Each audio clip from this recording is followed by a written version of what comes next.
We'll start by introducing Simon. Introduce myself. We'll have the panelists introduce themselves. Vinny. Thanks, Evgen. My name is Vincent Annunziato, Director for Customs and Border Protection. I work specifically in the Business Transformation and Innovation Division.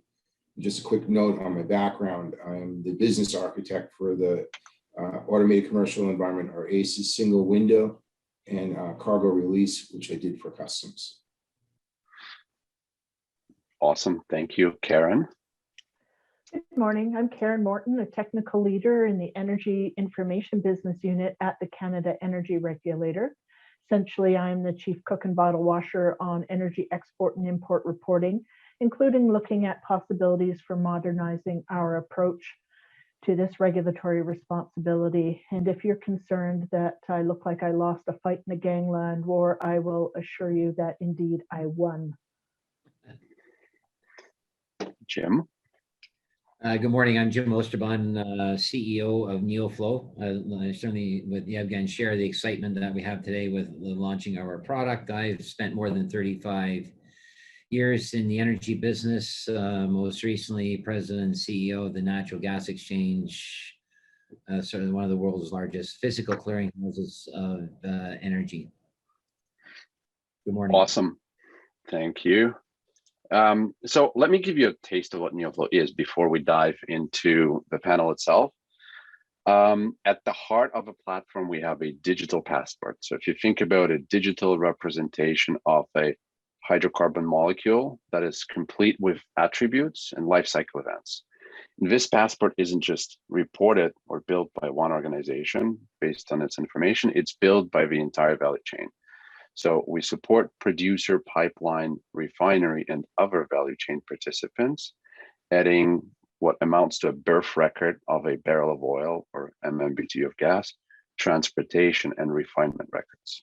Now, the real excitement is what can we do with this digital passport? And the starting point or relatively obvious answer here is, well, we can use a digital passport to digitize border clearance and associated regulatory reporting.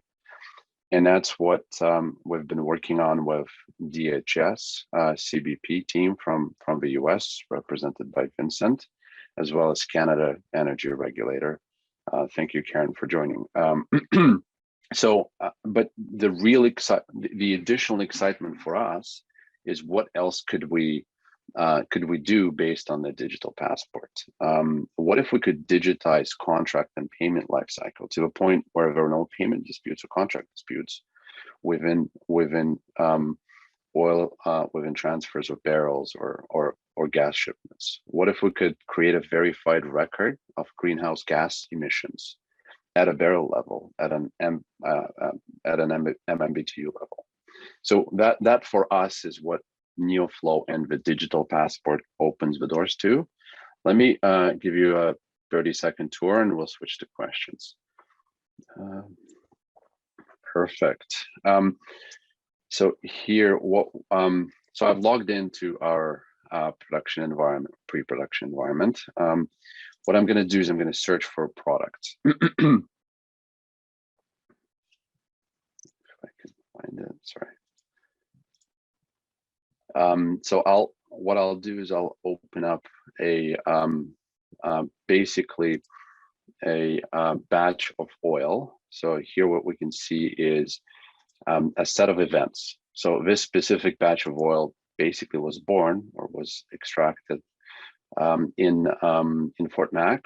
Then it made its way onto the Hardisty and jumped on an Enbridge pipeline and made its way down to the Chicago area.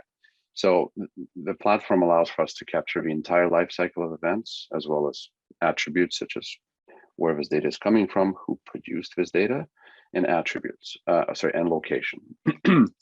Now, we do have the concept of a certificate of origin, which is specifically applicable to the border clearance. The way we've built it is to basically fulfill all the requirements from a certificate of origin under USMCA. And that's what you can see here.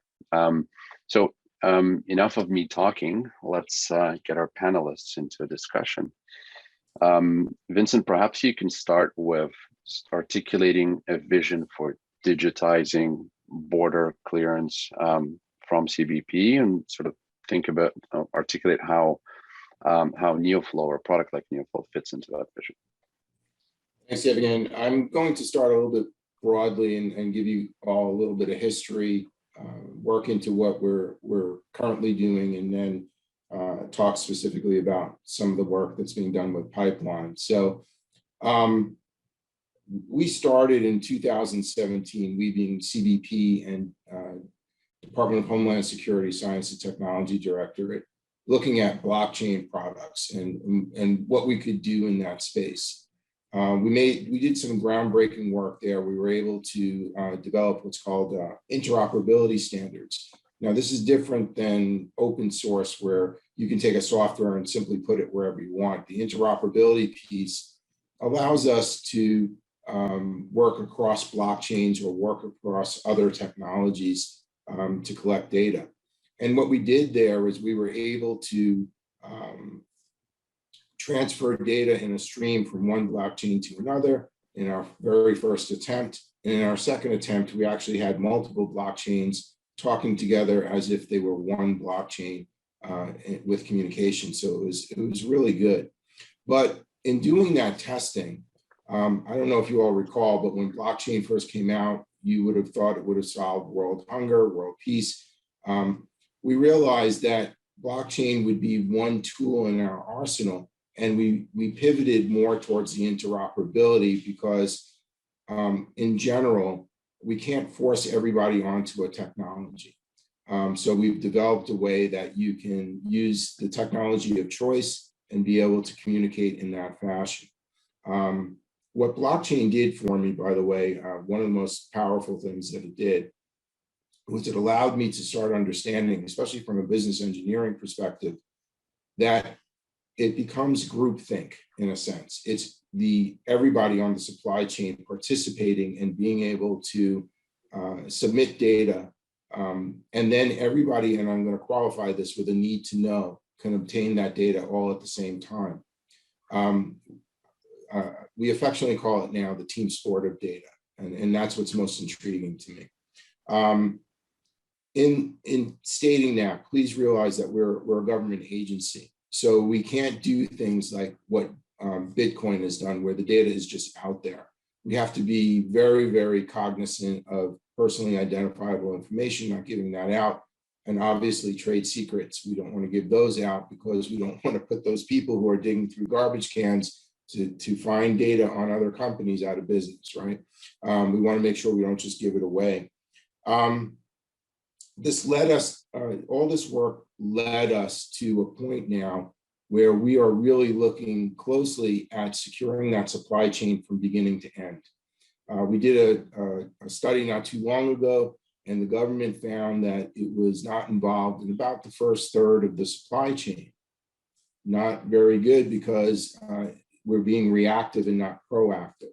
So we started to realize we wanted pre-arrival data, what we call pre-arrival, pre-release data. We could also get that data in near real time from the actors that actually have it. And although Yevgen likes to tell me that digital twin is outdated, I like to use the word digital twin, even though he uses digital passport.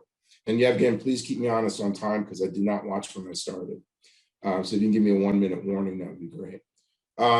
So the digital twin, I have personally given it a new term, which I call the trifecta of data, which is where you are really looking at what the object is, meaning a good description, not just like if somebody was sending in a handwritten thing that would say shoes, but specifically what they are, right? What that object is, and then who's in control and where it is located. And when you start putting those three things together, that is really what starts to transform the supply chain. There are some companies already doing this to a certain extent, but now what we want is the transparency for the government and private sector to share in that role. And I think this is pretty big news.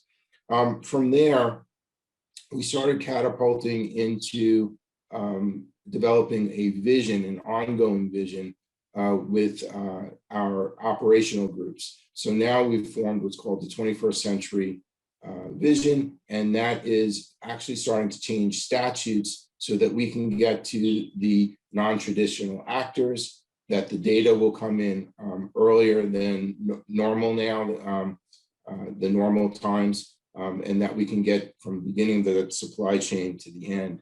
In fact, I just finished convening a deep dive with a group filled with trade members and operations from the CBP side to get that done.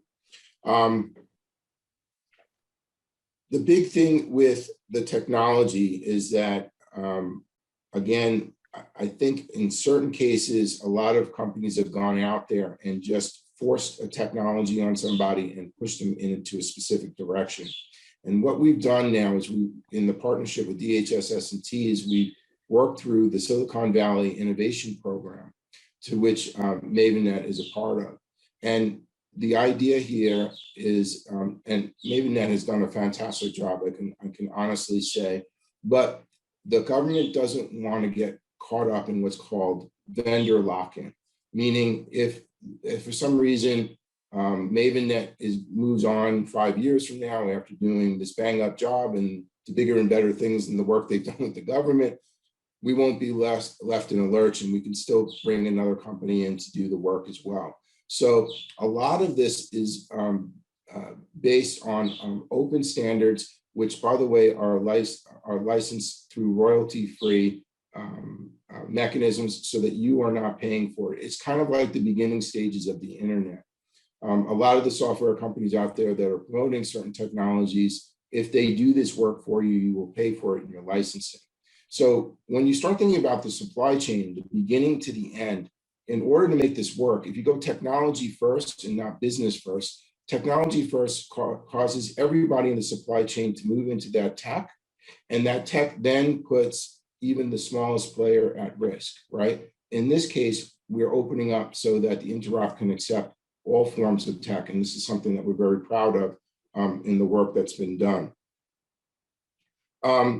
Eventually, what you get with all of this is something that we actually talked about yesterday when we were meeting about this conference. But the downstream effect is that even at a certain point, we're envisioning that consumers can be involved with these projects, and that the consumers now, I call it soft law enforcement, are able to really realize where something has come from. Now, Yevgen showed on the demo country of origin. This is something that is hugely critical for customs, US Customs, because what does that determine? Well, obviously the source of the country, but not only the source, but the duties that are going to be paid, of course, from that.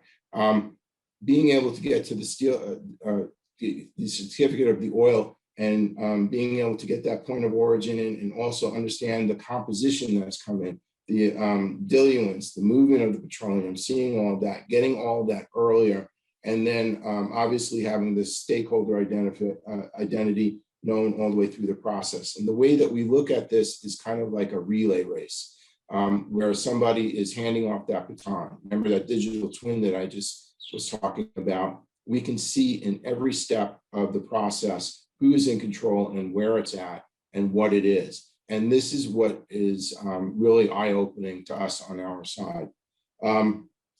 We believe that this is going to lead to better facilitation. Instead of having to make after the fact requests for mounds and mounds of paper, CBP is simply able to look at the automation to make their decisions. This is all being delivered to us prior to the entry coming in or the inbound coming in. So we're seeing all of that data and we're able to turn that into information. The reduction in manual processing is extensive. I don't want to speak for the private sector side, but certainly for the government side. And then potentially one of the long-term, long pole views of this is that you'll have a reduction in free trade agreement costs. So when you're going in and you're wondering whether or not something is free trade agreement certified, you would be able to know based on the system and what it's returning that it is free trade agreement eligible, and you can go in with confidence to apply with that. I've known from talking to certain people that ultimately some companies are very afraid to put in for the status of free trade agreement because they're afraid they'll lose it across the board if they don't appropriately apply it to the product. So we think this is an outstanding step up from what we're doing. Yeah, again, I think I'm on time here, so Yep. I'm going to leave it at that on that note, that very great positive note for the private sector, and turn it back. Yeah, and I think for the great points, right?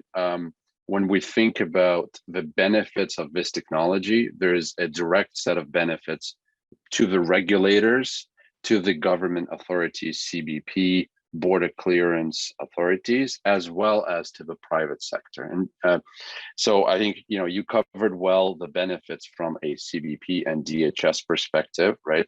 There would be mirror benefits on the Canadian side with CBSA for hydrocarbon products that are imported into Canada.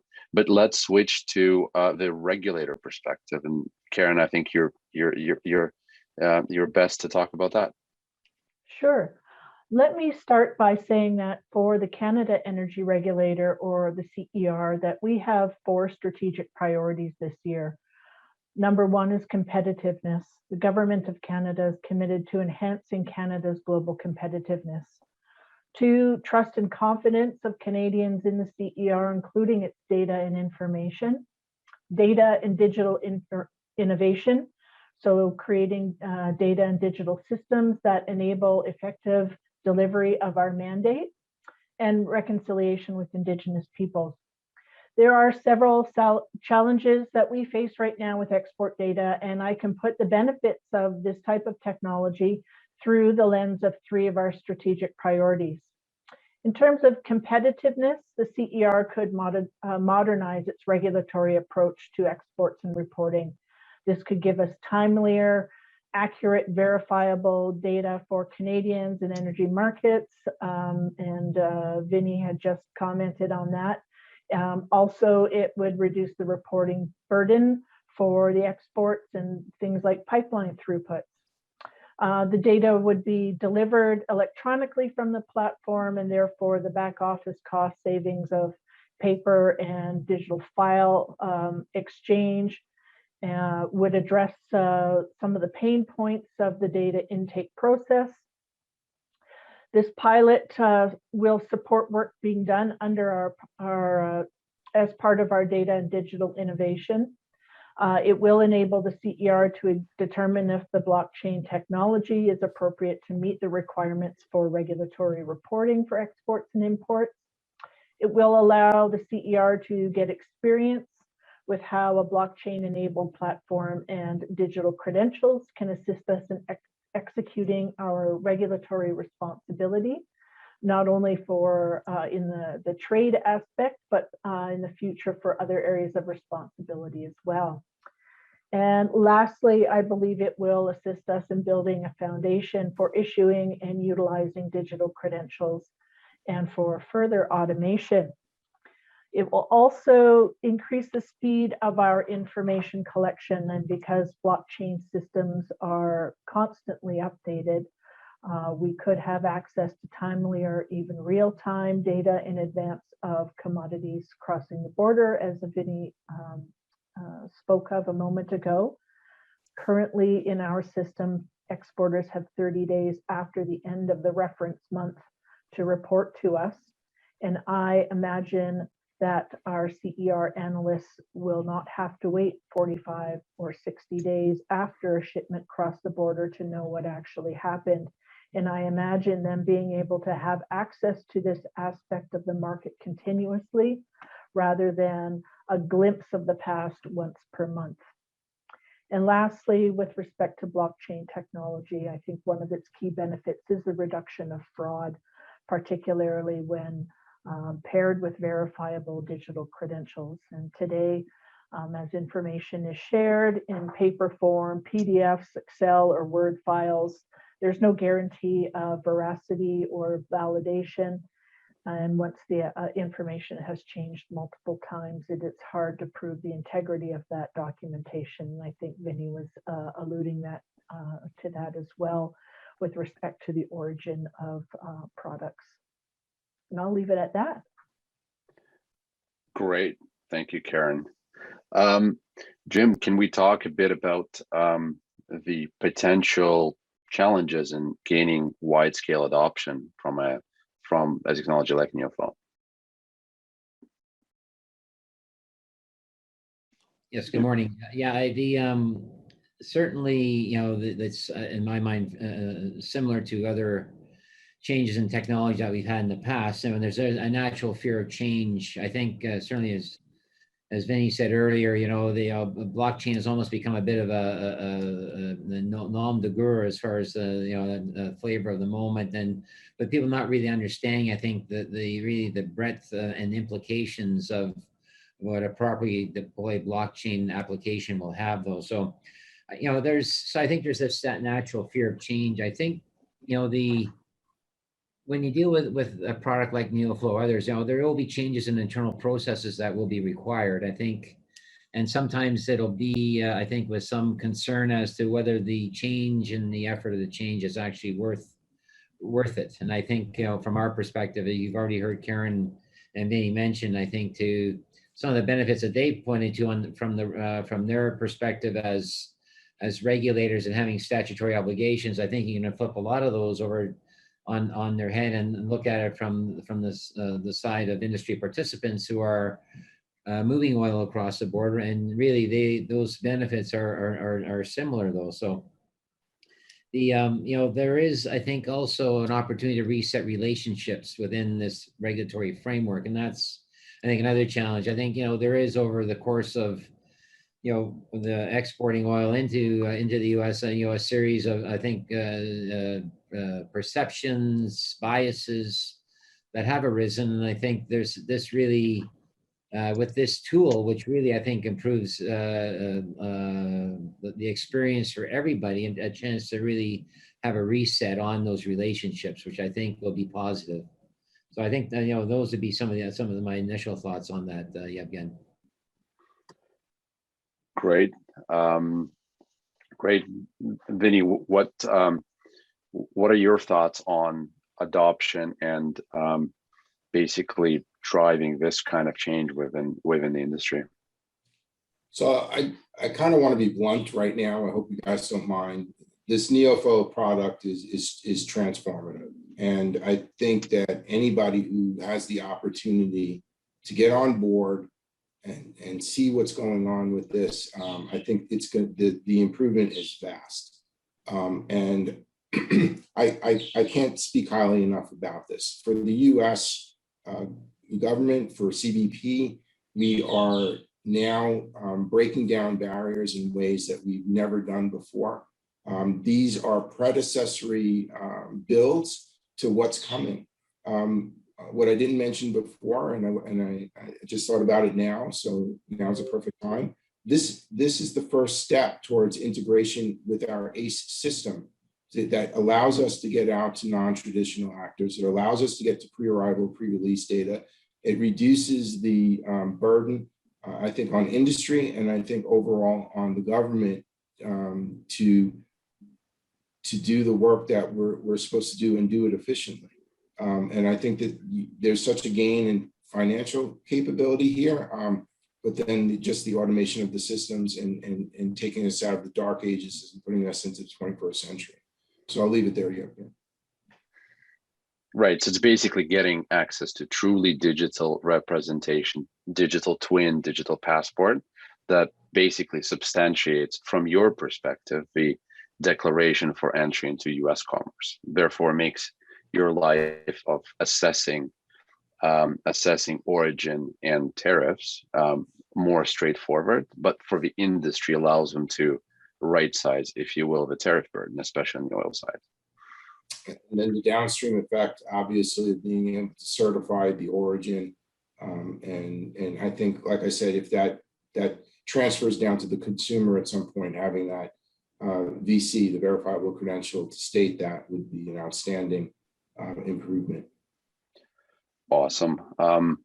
So let's maybe switch perspectives and think about this. For we've heard the government and regulators perspective, which is great. But I think we also need to think about what is the value for upstream, midstream, and downstream value chain participants. And Jim, I think you're the best person to get us started here. Yeah, thanks, Dave. Again, I certainly, to put some numbers on the table, I think right now, we're estimating that, importers from Canada into the U.S. of oil are paying tariffs in the $110 million that, could possibly be avoided if they were able to, I think, fulfill, the regulatory requirements that are in place as a result of USMCA. And I think, again, I want to say that 100 to $110 million. So I think that's, from my perspective, a possible savings that you could see as a result of this. And I think you've heard Vinny, talk about the importance and the value of this application. There's just so many. I think the reduction in disputes between counterparties in the industry with respect to movement of the product, I think is significantly reduced through a immutable chain of custody and events as the product moves from one end of the value chain to the other. So that's significant. Though we don't have an estimate of that. We've estimated maybe 9 to 10% of the volume that comes across may be subject to that or audit, and that's something that we think could be reduced significantly with the system that is accepted by those in the industry. There's also the friction costs. I mean, again, friction is a nice word for irritation, time spent on the telephone trying to resolve issues. I mean, multiple handling of data between form and type that Karen had alluded to in her opening comments. Between middle office and back office, between not only the participants from the industry, but also being participants and the regulators. And I think, again, there's a real opportunity to significantly reduce that. That's, again, and no doubt people have heard these types of promises in the past, but I think I urge you to listen to what you're hearing from Vinny and Karen about this, though. So the reporting burden, as well. I mean, there is reports that are required, I think, for our regulators fulfill their obligations to the public and the government. The other thing is once this is deployed, I think, as Yevgen alluded to, just having the familiar with the platform and and its immutability and the traceability that goes with that. There are other, I think, benefits and opportunities that can be built from that, as Yevgen's mentioned, especially in a time where consumers will be certainly perhaps more demanding than ever before to understand, the environmental impacts on the decisions that they're making. Though, so I think, again, this is a tool that really helps enable the industry to achieve that. Jim, I just wanted to ask you one question. That you said that was 110 million per year in some cases for these companies that are not claiming the FTA. I always think of bottom line dollar, and those are annual realized costs, right? So that if they're saving 110 million over 10 years, it's pretty good chunk of change in that area. So I just wanted to check my numbers there. Yeah, thank you. Yeah, that's right. I mean, it's compelling, I think, is really a good, probably a nice word to use on it. Great, good discussion. Jim, what about other use cases? So when we think past the digital passport, perhaps you can get us started on that train of thought. Well, I mean,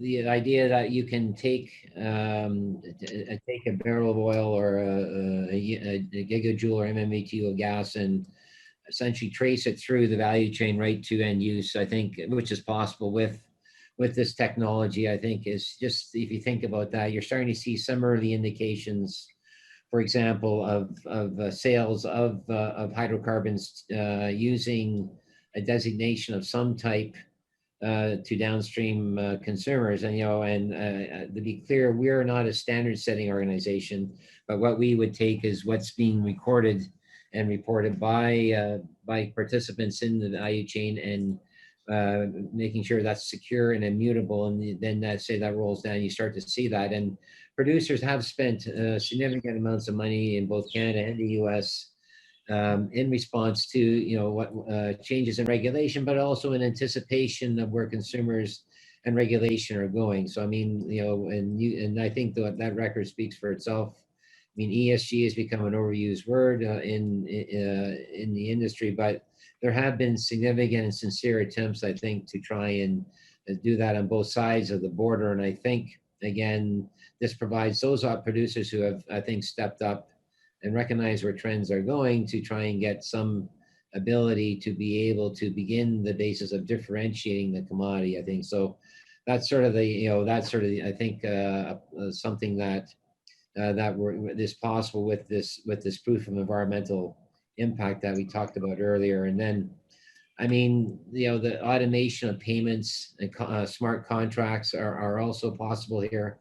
I mean, it really opens the industry to a whole panoply of opportunity, I think, that blockchain and digitization bring. Great. And Karen, when I think about, I think there's an emerging mandate for CER to also start addressing some of the greenhouse gas measurement and emissions from an energy industry perspective. So how does that jive with that mandate? As I know it's not fine. I don't think it's final. I think it's still emerging, if you will, what that means, but still would be great to get your thoughts on that. Sure, and yes, the CER is examining its role in supporting the Government of Canada's climate change objectives. We are the regulator of the international and interprovincial pipeline infrastructure of Canada, and I am not an expert in that particular field, but I would think that the type of tracking of GHG emissions or ESG type credentials, should they be established, and the CER, has to play some sort of role in either validating certain certifications or measurements to play into that ESG type certification. I think we're talking about an awful lot of data from an awful lot of different sources, and having that immutability, that trust, that fraud resistance, I guess, in that sort of data would be extremely important. And not getting it in, Excel spreadsheets and PDF documents and whatnot, or reports, I think would be very important as well.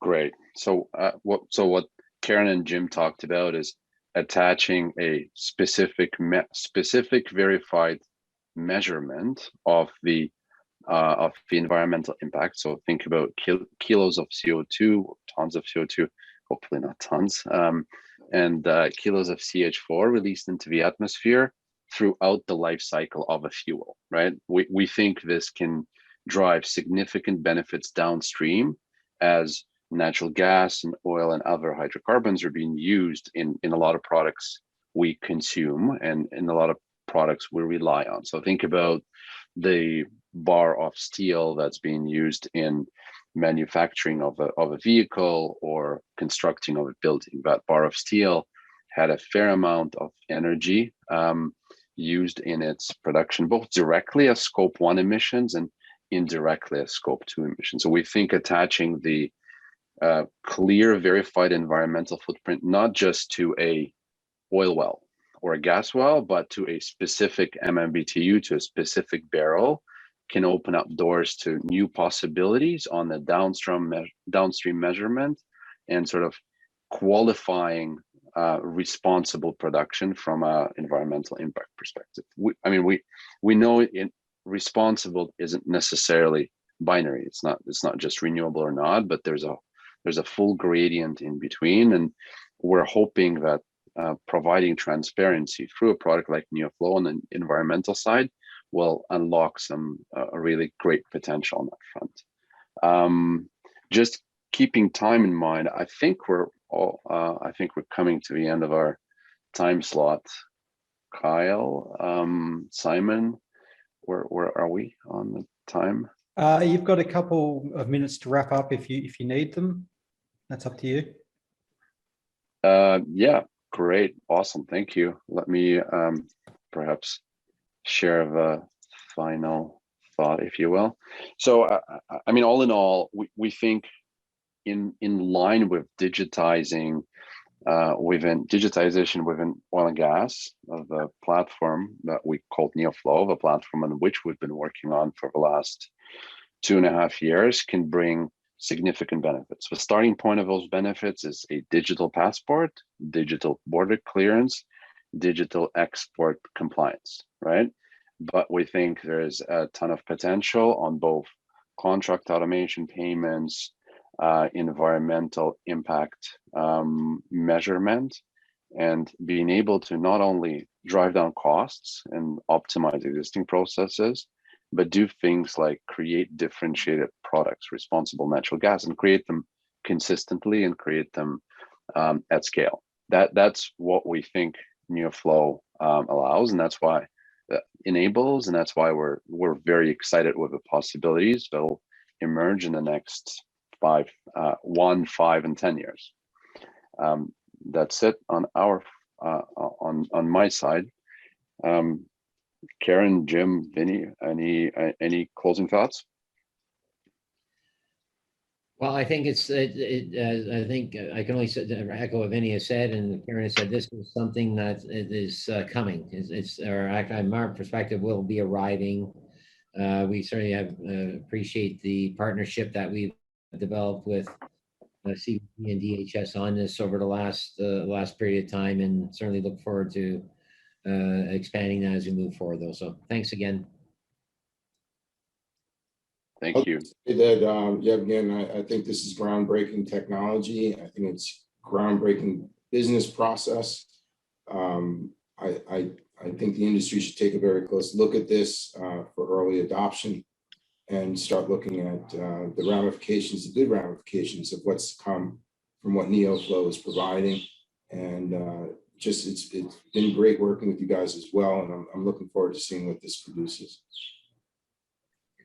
For me, I would like to encourage any executives sitting in our audience and listening to this today to get informed on blockchain. There are many neutral information sources out there and many online courses that are not long to get an understanding of the benefits. And I encourage you to do that so that you can be good champions of your staff of new technologies. Great, thank you. I think we're good. Simon, back to you. All right, Evan, thank you very much for leading the panel, and all panelists appreciate your time and inputs. And just a note from us that in September, we're running our 5th annual Blockchain and Oil and Gas Conference in Houston. It's a conference we do in partnership with the Blockchain for Energy Group, which is an operator-led consortium. And we encourage everybody. I'll put the website there in chat to all the attendees. So we will be running it in person in Houston and also streaming it, so you can register for either option. So you can have a look at that. So thank you, everyone. We're going to come back in around 15 minutes time for the next presentation. We hope to see everybody back then. Thank you. Thank you, guys. Enjoy your day. I appreciate the opportunity. Bye-bye. Thank you.